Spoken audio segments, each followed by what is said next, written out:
Éclate tout.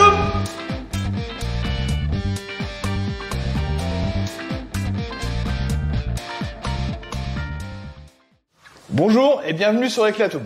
Aujourd'hui, on va travailler sur un 750 GSX-R SRAD, donc les premières versions. Donc c'est celle d'un ami qui m'a prêté pour que on y regarde. Elle a un petit souci, et au lieu de tourner sur ses 4 cylindres, elle tourne sur 3 cylindres. Donc ça, elle le fait depuis qu'il a essayé d'y toucher en essayant de faire une synchro. Donc on va voir ce qui se passe. Ça peut être de partout. Il y a plusieurs facteurs à regarder, plusieurs endroits où la panne peut provenir, une prise d'air, une durite pas branchée. Il y a plein de choses à regarder. On attaque donc la recherche de panne. On a commencé le démontage. On commence par la selle. On lève le réservoir.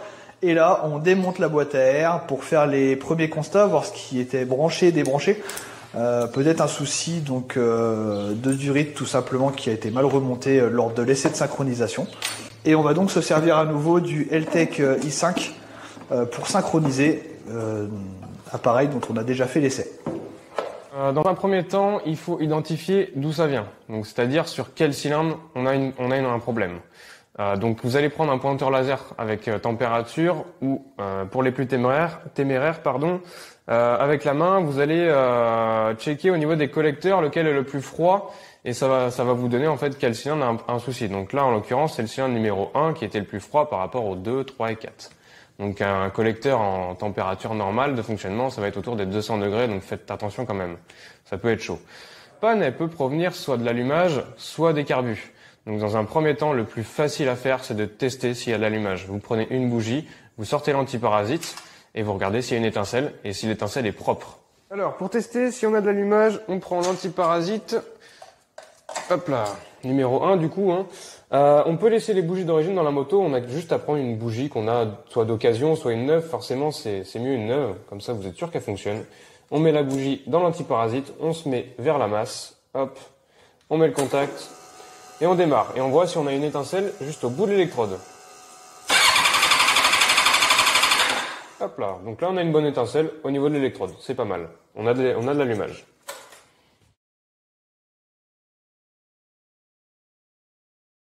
Donc on n'a rien constaté de spécial en lançant du nettoyant frein autour de la rampe de carbu. Ce qui peut se passer quand on va lancer du nettoyant frein autour de la rampe, on peut avoir une prise d'air et donc le nettoyant frein va être aspiré clairement par le moteur. Et donc au niveau par exemple de ces petits bouchons de dépression derrière la rampe ou des durites qui sont juste ici, sous la rampe, des durites de dépression, le régime moteur peut varier. Donc il peut aller jusqu'à 1500 tours où la moto peut directement caler. Donc pour continuer un peu les recherches, on va démonter la rampe complète. Pour aller voir au niveau des cuves, parce que en démontant, du coup, j'ai remarqué que sur le cylindre numéro 4, le 3 et le 2, les pipes d'admission étaient un petit peu humides et le cylindre numéro 1 était pas vraiment humide, il était plutôt sec. Donc on va aller voir s'il n'y a pas des gicleurs de bouchée.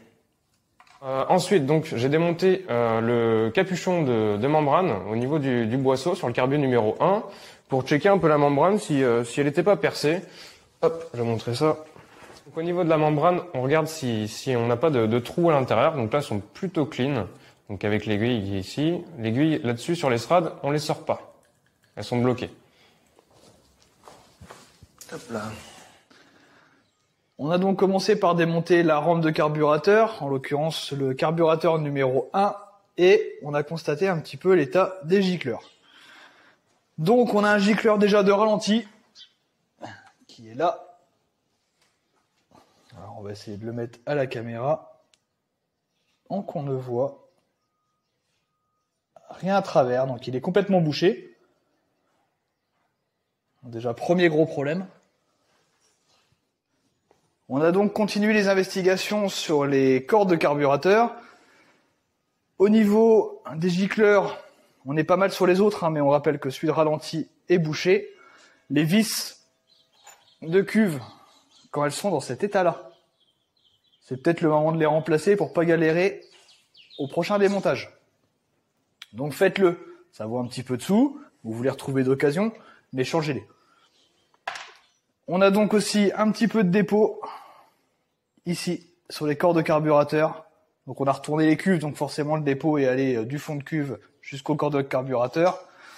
Voilà, et donc là il y a clairement un nettoyage de la rampe à faire. Voilà, donc là on voit que le trou est vraiment petit, donc c'est très facilement obstrué. Donc on s'est servi d'un petit câble électrique qu'on a dénudé pour pouvoir déboucher correctement et après souffler. Donc le gicleur, vous pouvez aussi le passer au bac à ultrasons. Là, on fait juste un dépannage sur cette moto, donc c'est pour qu'il puisse rouler, mais bien sûr, il faudra faire un nettoyage complet. On va quand même lui faire une petite synchronisation, histoire qu'il puisse rouler un petit peu avant qu'on refasse le temps qu'on commande tous les joints pour refaire la rampe, et on pourra refaire ça proprement. Voilà, donc on est prêt à faire le réglage de synchronisation des carburateurs. Donc on a branché le i5 toll, et on va aller voir sur l'ordinateur directement ce que ça donne. Donc on va démarrer le SRAD, et on va regarder ce que ça donne sur le réglage actuel.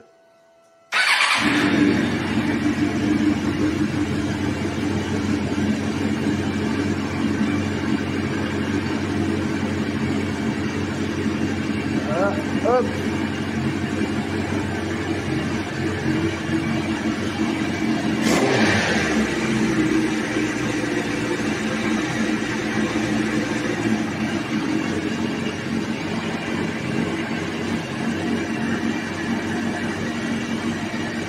Et on va donc commencer les réglages. Donc petite différence entre une rampe de carbu et une rampe d'injection, on va pas régler les dépressions de la même manière. C'est-à-dire que sur un carburateur, on va régler le carbu 1 et 2 ensemble pour avoir la même hauteur au niveau du i5 tool, on vous montrera tout à l'heure, donc à la même hauteur. Le 3 et 4 ensemble aussi pareil, et ensuite en dernier on va régler l'ensemble 1 et 2 et 3 et 4. Donc c'est parti.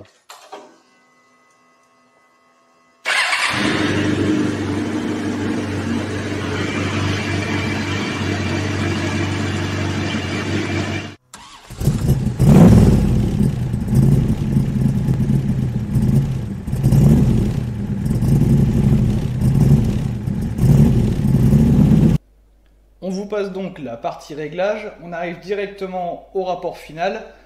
Alors la partie avant réglage est bien sûr la partie que nous avons fait après avoir débouché le gicleur.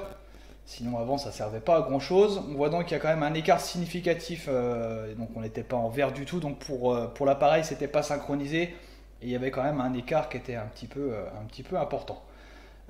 Pour la deuxième partie, donc une fois le réglage effectué, la moto tournait de nouveau très bien, il n'y avait pas de souci. Au retour de Donovan, ça s'est très bien passé apparemment.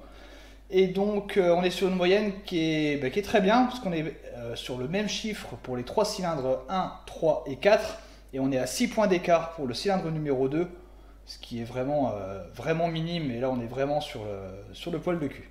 Voilà, on est sur la fin de vidéo, donc cette moto, on a trouvé la panne. Donc au niveau de la cuve, du carbu numéro 1, on avait un gicleur qui était bouché.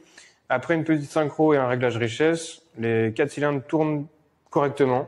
Donc moi je vais rentrer ce soir avec et puis je vais l'essayer sur la route. On va voir ce que ça donne. Voilà, on a fait un peu le listing de ce qui n'allait pas. Il y a donc les manchons de la boîte à air souples qui sont complètement ovalisés, qu'il faut remplacer.